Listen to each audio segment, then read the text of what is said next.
Selama kita semua tidak memahami betul-betul sejauh mana Tuhan Yesus bekerja dalam diri saya tidak bisa merasakan wow tadi. Iya.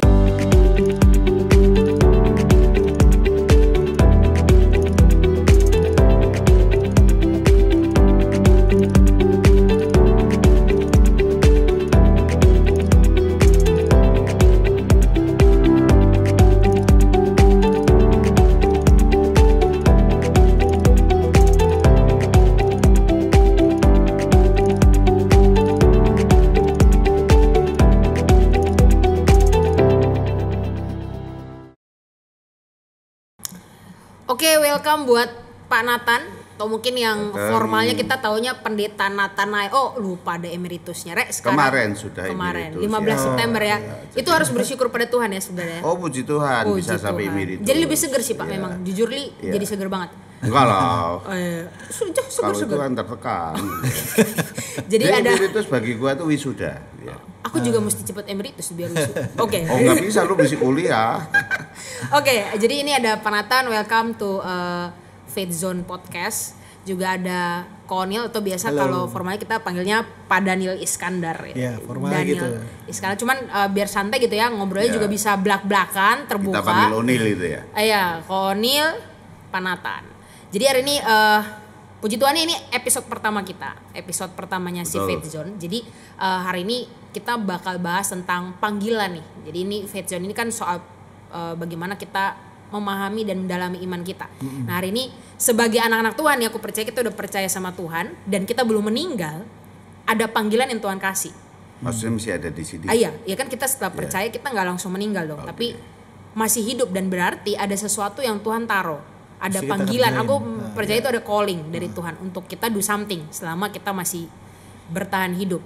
Dan ini akan penting banget kaitannya dengan gambaran tentang gereja mungkin kali ya, anak-anak Tuhan bergereja, karena bisa kita kalau belak-belakan mungkin gambaran tentang gereja jadi mulai bias karena mereka nggak ngerti panggilan mereka, panggilan gereja itu, anak-anak Tuhan itu di dalam gereja itu seperti apa itu gereja, bahkan nanti mungkin ada perkumpulan, betul, organisasinya, kepenatuan itu tuh banyak hal banget, jadi kompleks. Perkumpulan atau persekutuan aja itu beda. Betul. Nah makanya perlu mengerti benar-benar apa itu panggilan kita setelah kita percaya sama Tuhan. Nah itu yang aku rasa perlu kita bahas hari ini gitu ya. Semoga nggak lama-lama, kalau lama-lama saya langsung udahan duluan ya. Oke. Ya, jadi kalau lama-lama saya tinggal makan ya Pak ya. Udah kita janjian ya. Oke, jadi bicara soal panggilan, panggilan hidup seorang anak Tuhan nih, Pak Nathan sama Ko Onil kira-kira melihatnya seperti apa? Panggilan ya kalau saya mau mendasari ya, ini setuju ya dari Efesus 1 ayat 3. Efesus 1 ayat 3. Ya. Kita bantu bacain ya Pak. Ya, oke, bisa. Kita baca Efesus 1 ayat 3 sampai ke 5. Ya. Terpujilah Allah dan Bapa Tuhan kita Yesus Kristus, yang dalam Kristus telah mengaruniakan kepada kita segala berkat rohani di dalam sorga. Sebab di dalam Dia Allah telah memilih kita sebelum dunia dijadikan, supaya kita kudus dan tak bercacat di hadapan-Nya. Dalam kasih Ia telah menentukan kita dari semula oleh Yesus Kristus untuk menjadi anak-anak-Nya sesuai dengan kerelaan kehendak-Nya. Ya, ini kan ditulis Paulus pada jemaat di Efesus kan ya. Sangat mendasar sekali ya. Karena Paulus bicara tentang apa sih yang dikerjakan Allah itu ya. Nah, kadang-kadang itu nggak pernah kita mikirin kan. Yang nggak pernah dipikirin nih apa yang Paulus kerjakan itu? Apa yang Allah kerjakan untuk kita? Untuk kita, oke. Yuk mikirnya apa coba? Begitu bangun lu mikir apa? Mikirnya mau makan apa? Lu mikir apa? Kalau aku jujur kadang tanya Tuhan mau aku ngapain hari ini? Mau ngapain kan? Berarti apa yang aku kerjakan kan? Kalau aku orang bisnis, orang apa? Tuhan, hari ini apa? Aku mau buka toko, aku mau ketemu dengan siapa? Tapi pernah nggak mikir kira-kira yang dikerjain Allah untuk kita tuh apa sih? Nah, karena kita nggak ngerti itu, kadang-kadang kalau Allah nyuruh kita kita bisa banyak alasan. Oke. Ngerti nggak? Ngerti. Ketika kamu tidak pernah kenal Allahmu dengan sungguh-sungguh, ya, maka ketika Allah yang mengasihi kamu, mengasihi kita semua itu menyuruh kita melakukan kehendaknya, maunya Allah, maunya Bapa kita tidak mau.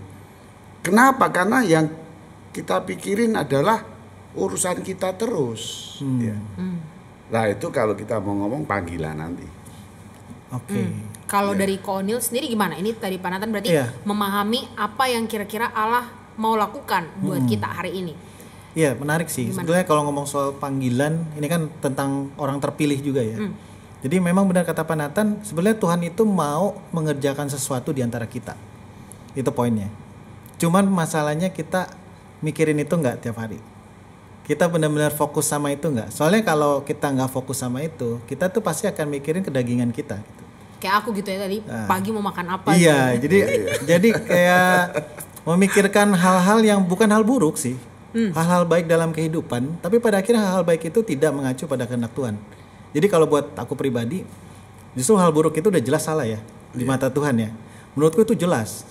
Tapi melakukan hal-hal baik dalam keseharian, tapi di dalam hal-hal baik itu tidak ada hal yang mengacu pada apa yang Tuhan ingin kerjakan dalam kehidupan kita sebagai pribadi maupun komunitas gitu. Kalau buat aku pribadi, yang agak sedikit tricky ya, ibaratnya agak kalau istilah dosa itu kan dari kata hamartia, meleset kan artinya, meleset dari sasaran. Nah hidup kita itu melakukan hal baik, tapi bukan hal yang terbaik yang Tuhan mau dalam hidup kita, itu meleset kalau buat aku. Gitu. Ya tapi pengertian bahwa yang memang kita baik lakukan itu memang baik. Baik, betul. Memang baik. Bukan, kecuali kalau memang sudah jahat gitu ya. Iya, kalau jahat memang pasti. Niatnya jahat, niatnya sudah melakukan sesuatu yang bertentangan dengan firman Tuhan, udah itu jahat. Betul. Tapi kalau tadi kayak bangun mau mikirin makan apa, kan baik. Iya baik. Ya baik. Oh nggak salah ya. Nggak salah. Kan lu lapar kan. Iya. Iya. Tapi kalau tiap hari mikirin lu lapar terus ya, lu nggak pernah mikirin sebenarnya sumbernya makanan tuh dari siapa gitu kan ya. Ya kan. Jadi apalagi katakan tadi Tuhan pilih kita kan. Coba kalau kita mikirin Tuhan kok bisa pilih kita ya. Pilih dikatakan apa? Pilih itu untuk diselamatkan loh ya. Jadi Tuhan pilih kita untuk diselamatkan. Nah, padahal ketika Tuhan memilih kita, Tuhan menyelamatkan kita, cara Allah menyelamatkan kita tuh luar biasa. Betul. Ya. Coba gimana cara Allah menyelamatkan kita di dalam Tuhan Yesus? Berarti sebenarnya gak salah kita memikirkan hal-hal kerja, yang rutinitas gitu. dalam hidup kita, tetapi bagaimana mengkorelasikannya dengan Tuhan itu yang sebenarnya menyediakan. Misalnya tadi makan kan, aku makan nih, gila ya Tuhan tuh baik banget loh bisa siapin. Ada nih walaupun aku mungkin gak kerja segimana, tapi adalah daging, adalah nasi gitu ya, adalah apa gitu yang aku bisa makan dan kenyang cukup gitu kali ya. Jadi mengkoneksikan kehidupan saya dengan Tuhan. Itu berarti apakah aku bisa menyimpulkan bahwa itu adalah panggilan?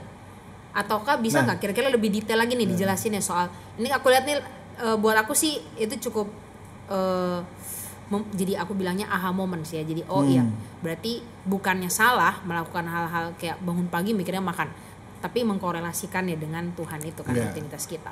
Berarti bicara soal panggilan itu berarti apakah benar kalau misalnya aku bilang bahwa panggilan Tuhan adalah satu panggilan untuk kita mengkorelasikan diri kita dengan Dia, menghubungkan, membuat relasi kita memang dengan Dia makin dalam. Sangat bahaya kalau memang kita tidak pernah memikirkan Tuhan dalam hidup kita, tidak pernah memikirkan Allah gitu ya.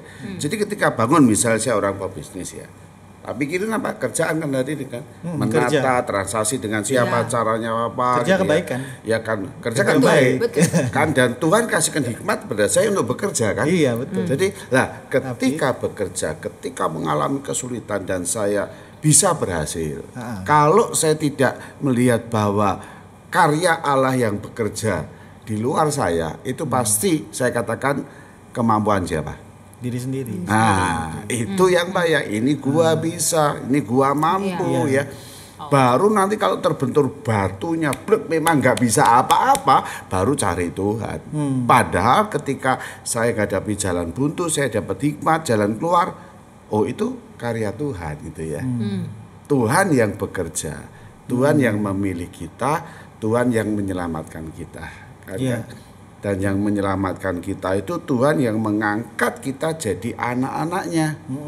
Lah kalau jadi anak-anaknya berarti saya tinggal di rumah bersama dengan bapak saya kan. Nah ketika saya tinggal di rumah dengan bapak saya mesti kenal maunya bapak itu apa.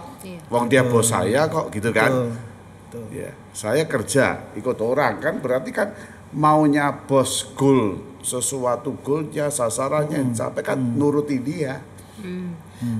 Berarti ada satu gaya hidup yang berbeda harusnya berarti ya. Betul. Ketika bicara soal panggilan hidup sebagai anak Tuhan, kamu menghubungkan rutinitas kamu dengan Tuhan, dan berarti menurut aku itu kan tidak semua orang melakukan itu. Berarti ada satu gaya hidup secara sadar dan intensional. Iya. Kadang-kadang kelupaan. Kalau pas tadi kepentok kan, kalau kata Pak Nathan tadi pas kepentok baru cari Tuhan. Baru cari Tuhan. Kayak kerja aja kan, misalnya kita kerja, kita mikirnya kerja buat cari uang.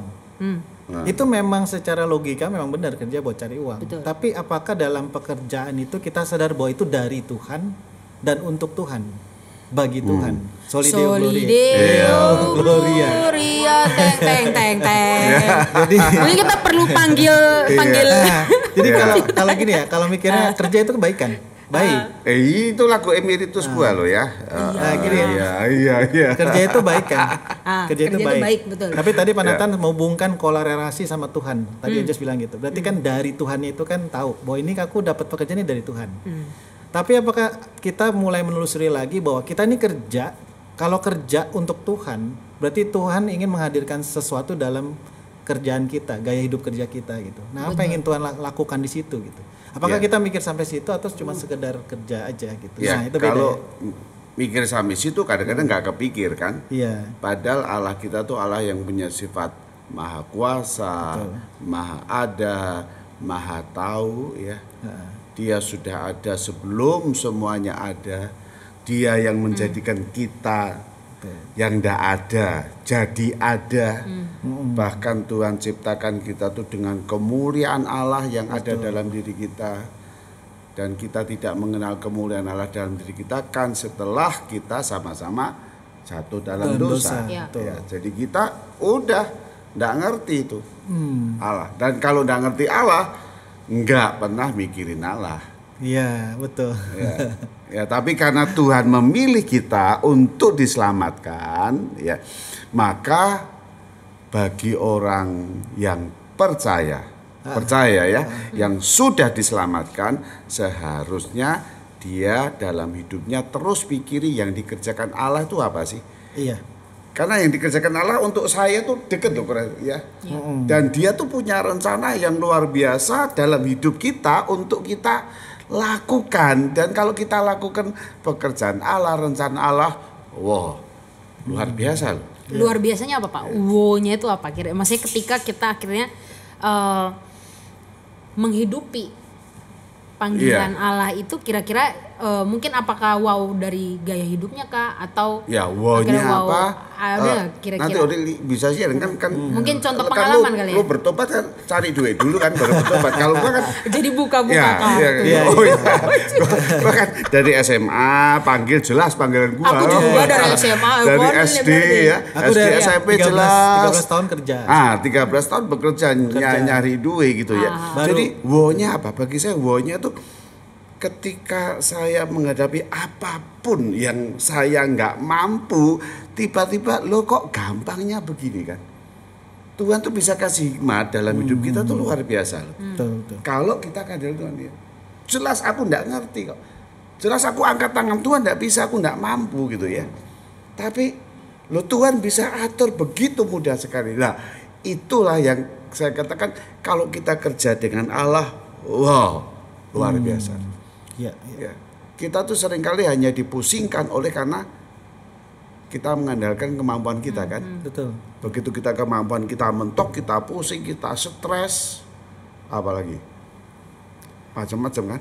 bisa stres depresi juga kali ya. Yeah. Jadi kepikiran. Konil mungkin punya pengalaman nggak? Cerita sedikit deh biar ini kan kita ngomong wow-nya tadi kan. Teorinya kan terus kita wow momennya ini. Nah, kira-kira merasakan diselamatkan kemudian akhirnya Tuhan panggil untuk mengerjakan apa yang Tuhan mau kita kerjakan. Itu kira-kira wow momennya itu di pas kapan tuh kok? Boleh nggak diceritain sedikit itu? Pengalamannya Konil kira-kira? Mungkin kalau pengalaman ya, kalau dulu kan 13 habis kuliah di Jakarta, terus 13 tahun kerja di dunia fotografi sebetulnya. Diriin perusahaan juga. Itu bisnis sendiri ya.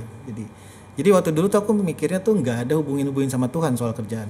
Setahuku Tuhan itu cuma adanya di gereja pelayanan sama rajin ibadah ya. Ya, ada split ya. ada sekat antara yang di gereja sama di dunia sehari-hari gitu. Tuhan di gereja. Iya. Itu kerja, aku mengalami kekristenan yang seperti itu sih. Sampai tahun 2015 itu ya aku ada momen lah intinya. Tapi nggak usah ceritain panjang-panjang lah. Pokoknya ada momen yang aku benar-benar connect sama Tuhan gitu ya. Nah di situ aku mulai kayak dari tahun itu sampai sekarang itu pikiranku tuh mulai berubah gitu.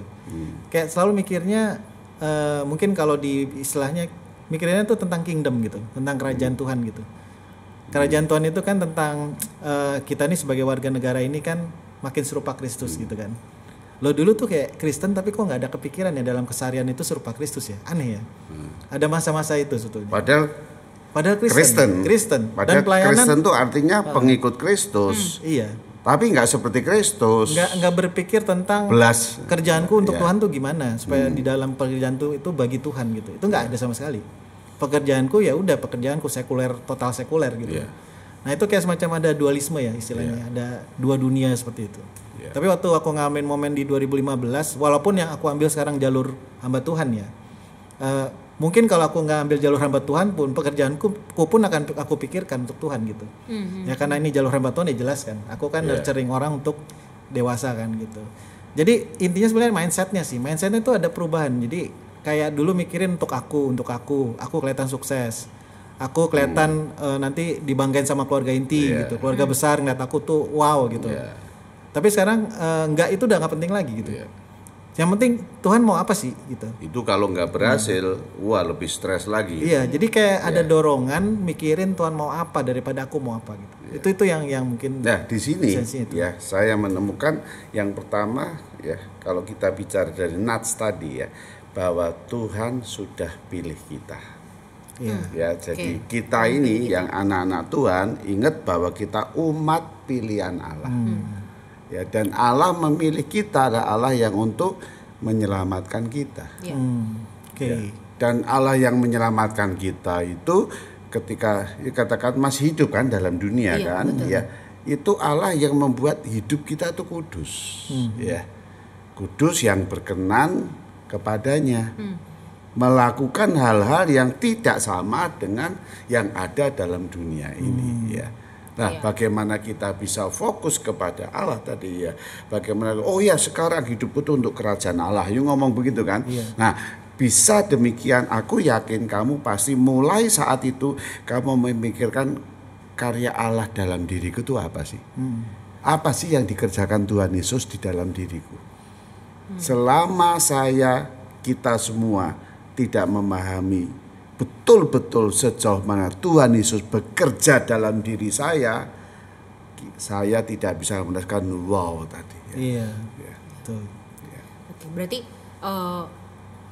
aku percaya melihatnya gini ya, ada Tuhan beranugerah ya untuk memilih dan menyelamatkan kita itu buat aku juga sampai kita bisa kenal dan mengimani Tuhan yang mati dan menyelamatkan itu satu anugerah yang luar biasa.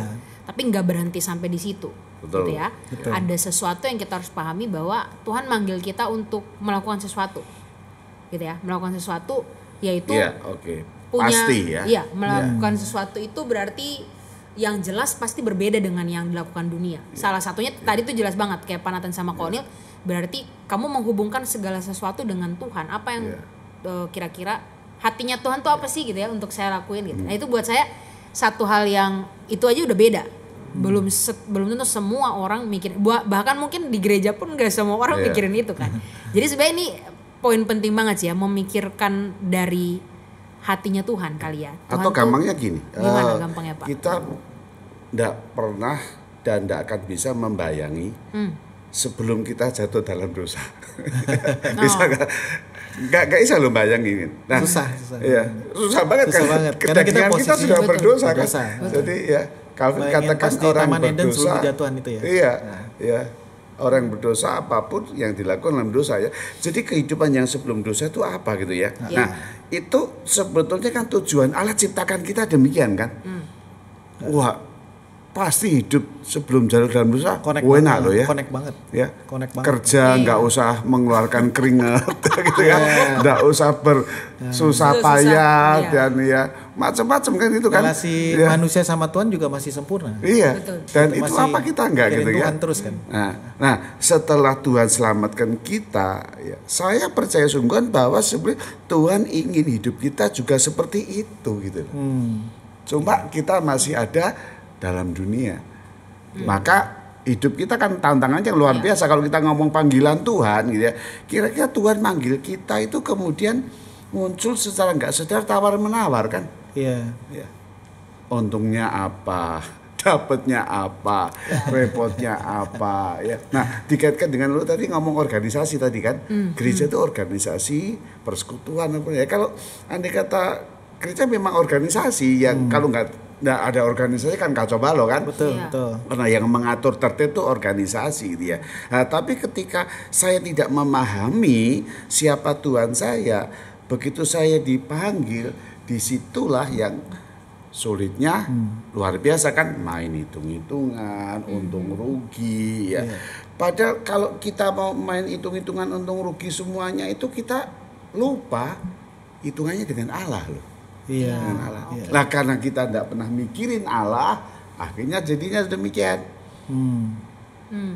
Tapi kalau kita mikirin Allah, ya mikirin Tuhan Yesus yang mengasihi lu luar biasa ya, sampai mati ya.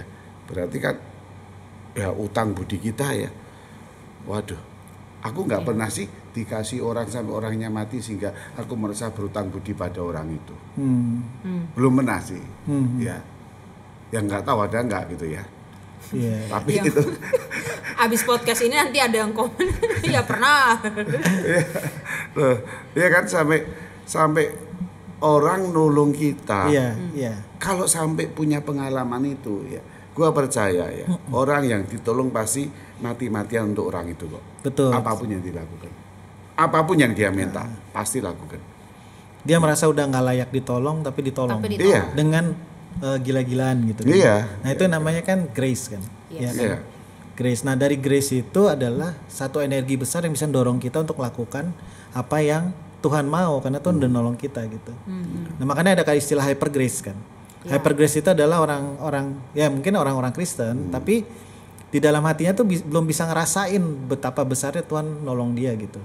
Walaupun dia secara kekristenan sudah melakukan ritual-ritual secara kekristenan gitu. Nah makanya hyper grace ini jadinya orang Kristen yang ya udah jadi orang Kristen baik-baik aja cukup, apa menjalani kehidupan sehari-hari cukup seperti orang lain, jadi nggak ada bedanya sama orang dunia. Iya betul, karena ya Tuhan udah selamatin kok, ya udah bikin biasa aja. Karena hyper grace itu, karena nggak ngerasa grace yang besar itu loh, jadi nggak dorongan untuk melakukan yang Tuhan mau. Cuma itu sekarang gimana bisa memikirkan hyper grace tadi? Gimana kita bisa memikirkan Allah gitu? Nah ini balik ke Efesus ini Pak, karena kita itu dipilih. Jadi sebelum kalau memang kita tidak dipilih, kita nggak akan mikirkan perkara yang di atas kan, nggak mikirkan perkara kerajaan surga, nggak mampu. Mikirin kerajaan surga aja nggak mampu, mikirin Tuhan mau apa tuh nggak mampu. Nggak mampu ya. Makanya tadi saya bilang ada mindset yang berubah, tapi kok kayak seperti bukan aku yang usahain gitu. Jadi, nah karena kata kuncinya kan dipilih, purely grace kan, gitu. Jadi kalau misalnya kita bilang, ayo kamu mikirin kerajaan surga, ayo kamu mikirin kerajaan surga, padahal dia bukan orang pilihan, dia percuma buat aku. Nggak ngerti, Karena itu dasarnya adalah grace gitu, anugerah kan, betul ya. Berarti ketika seseorang belum menghayati apa itu anugerah di dalam dirinya, maka dia pun tidak akan bisa. Kemungkinan bisa bukan pilihan atau pada saat itu mungkin dia akan jadi orang pilihan di 2-3 tahun kemudian. Kan kita nggak tahu kan. Oh iya. Kapan dia. Iya, kita maksudnya klik momennya loh. Tidak gitu. bisa mengatakan kan orang yang ini pasti nggak dipilih. Belum percaya gitu. Orang apa kan tidak bisa mengatakan oh tuh orang bukan pilihan Allah. Gak bisa. Ya gua yang bisa pilihan Allah. Oh, jangan merasa gua pilihan Allah. Ternyata nggak dipilih. Patah kan. Jadi tricky banget gitu. Jadi ada yang merasa pilihan itu Allah, tapi ternyata Allah itu nggak milih dia. Gitu. Ya, berarti ayat bisa ini juga. kan ayat yang bisa kita pakai untuk mensyukuri luar biasa. Ya. Tidak bisa kita terapkan untuk orang lain kan. You bukan orang pilihan, gua orang pilihan. Bukan itu maksud Allah. Jadi bukan untuk ngejudge gitu. Ya, ketika Allah mengungkapkan pilihan itu memberitahu pada kita, hei kamu tuh orang dipilih loh ya. Nah, ketika orang dipilih, wah, ya tuh syukurnya tuh luar biasa. Ya, nggak ngerti kenapa kok ya memilih saya yang elek ini ya. Kalau saya ngomong saya elek, saya nggak ganteng loh, nggak kayak yang sebelah itu kan. Oh enggak, oh lain sebelah mana? Yang ada nggak boleh sebut merek, Oh sebelah sana mah sama. Iya, enggak, sama elek lah. ya. Saya yang elek kayak gini guys, sama apa nih kok Tuhan pilih saya itu apa sih? Itu yang nggak ngerti, itu yang di luar nalar kita. Iya, jadi ada satu perasaan nggak layak banget, tapi dilayakkan gitu. Iya. Itu kayak paradoks gitu ya, nggak layak tapi layak gitu. Itu nggak bisa dijelasin lah. Iya. Pokoknya intinya begitu yang kita nggak pantes. Iya. Iya. Kalau nggak pantes tapi kok jadi pantes, kan ada ayatnya. Iya. Berani menghadap tahta Allah. Iya. Karena apa? Karena Kristus gitu. Kan nggak layak, tapi berani karena dilayakkan oleh pengorbanan Yesus gitu. Jadi ada sisi di mana dalam hatinya tuh ada rasa nggak layak banget gitu, tapi dilayakkan itu. Itu dua itu ada ya. Aku yakin itu orang pilihan sih. Jadi ketika kita sadar ya, saya nggak layak, saya nggak pantas, tapi dilayakkan, dipanteskan, bahkan memiliki kemuliaan itu lagi. Kita punya status itu ya. Lalu Tuhan suruh kita, ya, lo berani nggak ngomong, oh enggak Tuhan aku nggak bisa. Ya. Oh Tuhan aku repot, oh Tuhan aku capek. Ya. Ini kayak ini ya, diajak, ayo jadi majelis gitu. Pengurus komisi. Ya kecil-kecil. Aku jadi pengurus. Ini bagus nih. Misalnya jadi majelis gitu. Kalau orangnya udah orang-orang terpilih, dia punya dua sisi. Nggak layak tapi dilayakkan. Kalau misalnya kita nggak dilahirkan kembali atau nggak ada perjumpaan, kan yang terjadi cuman ekstrim merasa nggak layak sama ekstrim merasa layak. Nah, contoh kalau kita kaitkan dengan pemilihan majelis misalnya, ya misalnya di gereja gitu. Kalau misalnya dia dipilih, kamu jadi majelis ya, terus dia berasa nggak layak banget, berarti cuma ekstrim nggak layak doang kan? Iya. Cuma nggak layaknya tuh alasan dia nggak mau, betul-betul nggak layak. Bisa nggak layak juga, bisa juga dia punya urusan lain yang lebih penting daripada urusannya Tuhan.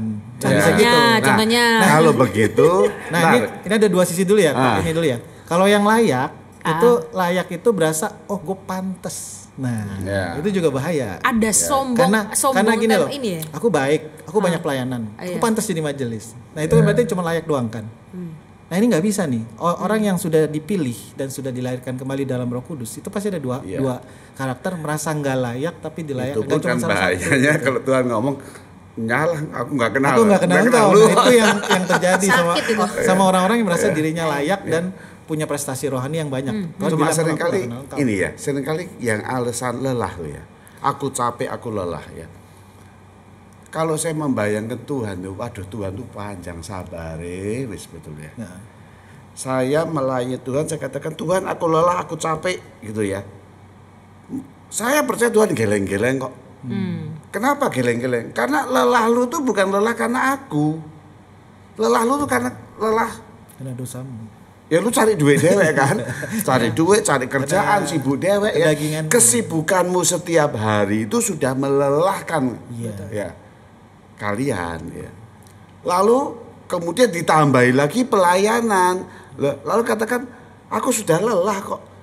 Tuhan ngomong loh, kamu tuh belum berbuat apa-apa dengan aku loh, belum gitu ya. Kok sudah lelah lah seringkali.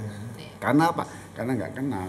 Dan bahkan aku rasa kalau aku memahami lelah itu malah dalam kelelahan itulah ada banyak wow yang tiba-tiba itu Tuhan mampukan, Tuhan bukan. Itu tuh yang kadang-kadang orang aku lelah itu secara manusia emang kamu lelah, mungkin kamu lelah karena mikirin yang lain, tapi coba waktu kamu jalani baru kamu bisa lihat ini loh Tuhan tuh ada kok. Ini loh Tuhan tuh ada, kasih wow momennya buat aku tuh sebenarnya mungkin kayak gitu. Jadi mungkin buat yang di sini yang mau jadi majelis satu hari nanti kan kita lihat di sini kan ada banyak kan ya yang ngeper di lantai.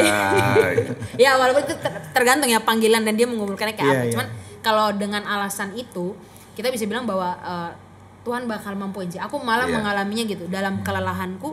Disitulah Tuhan tuh nunjukin. Lelah. Betul. Ya. Tuhan tahu lelahnya kita, bukan karena untuk dia, tapi grace itu tadi ya. Tuhan masih menolong kelelahan kita, itu luar biasa. Loh ya kan, masih buka jalan, masih nolong ya, sehingga ketika lelah, ketika terbentur, ketika tidak bisa apa-apa, lalu Tuhan buka jalan, baru kita ngomong, wah-nya kan. Tuhan tuh baik luar biasa. Dapat wow-nya itu loh. Dapat wow momen. Tuhan tuh luar biasa untuk saya. Tapi setelah saya katakan Tuhan luar biasa untuk saya. Lalu Tuhan ngomong, ya untuk aku. Wah, Tuhan masih sibuk. Ini bagus juga kata luar biasa itu kan dalam kita menghidupi kekristenan, kita bisa merasa luar biasa karena Tuhan atau karena diri kita. Itu dua hal yang berbeda gitu. Kalau misalnya benar-benar udah dapat grace yang benar-benar bisa dirasain, kita wow-nya karena Tuhannya yang wow gitu. Tapi bukan karena kitanya wow. Kita perlu kembali lagi nanti bagaimana kita sadar orang pilihan Allah, lalu kemudian kita diselamatkan, kita dikuduskan, kita hidup sesuai dengan ada calling, Tuhan mau. Ada panggilan sorgawinya. Panggilan di situ Tuhan panggil kita. Dan itulah calling itu ya. Kali aku mencoba menutup mengakhiri perbincangan kita ini, walaupun nanti kita bakal ngobrol-ngobrol lagi ya abis kita makan dulu kali ya. Jadi ngopi dulu lah, aku mau ngopi dulu. Seruput dulu ya sambil aku yang ngomong kan, ya udah capek ngomongnya. Espresso enak ya, bikin sendiri ya. Oh iya. Mesinnya udah sembuh. Made in G. Oh, mesinnya udah sembuh. Buat tantangan G ini ya. Oh, siapa G? Ya? Jessica. Lo sama gua terus kapan berarti kopi? Oke, jadi bicara soal panggilan itu satu hal yang aku bilang anugerah Tuhan. Tuhan menyelamatkan kita, kemudian Tuhan kasih kita satu panggilan gitu ya. Panggilan itu adalah hidup menurut hatinya Tuhan, seperti yang Tuhan pikirkan dan yang Tuhan mau gitu ya, yang Tuhan mau, dan itu berarti kita punya gaya hidup yang berbeda, yang mana bukan ikut maunya dunia, tapi ikut maunya Tuhan. Mungkin capek ya, mungkin terasa sulit ya, tapi percayalah bahwa anugerah Tuhan itu yang mencukupkan, dan akan banyak sekali wow momen ketika kamu berani untuk ambil keputusan ikut apa yang jadi maunya Tuhan. Gitu kali ya. Kalau lu pakai kata gila tadi ya. Tuhan itu gila-gilaan mengasihi kita. Betul. Udah. Betul. Gak tahu bahasa dari mana gila. Gila-gilaan. Itu sudah. Mengasihi kita sudah habis-habisan Tuhan itu. Dan itu dia ya, yang aku rasa hari ini aku pribadi jujurnya dapat banyak banget mengingatkan banyak hal banget gitu ya. Mungkin yang kita yang lagi capek, yang lagi merasa lupa tentang panggilan Tuhan, ini momen kita untuk ingat lagi bahwa Tuhan lagi manggil kita untuk melakukan sesuatu nih ya. Dimanapun sih ya, Allah, betul. Ya. Allah Bapak kita ngerjain apa sih untuk kita itu ya? Dimanapun ya, di rumah, di pekerjaan, di sekolah. Bahkan di sekolah dan bahkan di gereja sekalipun. Mungkin kita akan bahas lebih lanjut ya. Aku menarik soal gereja, apalagi tentang kita melayani di gereja, kepengurusan di gereja, itu satu hal yang mungkin menurut orang-orang tuh, aduh nggak mau lah, aku lah. Nah itu kita akan bahas nanti. Tapi khusus untuk hari ini, untuk episode kali ini kurasa kita cukup gitu ya, kita membahas soal panggilan. Dan semoga nanti jangan bosan-bosan ya, nanti kita ngobrol-ngobrol terus. Jadi thank you sekali lagi buat Pak Nathan juga Ko O'Neil. Kita ketemu di episode-episode atau perjumpaan selanjutnya ya. Siap, yes. Oke, thank you.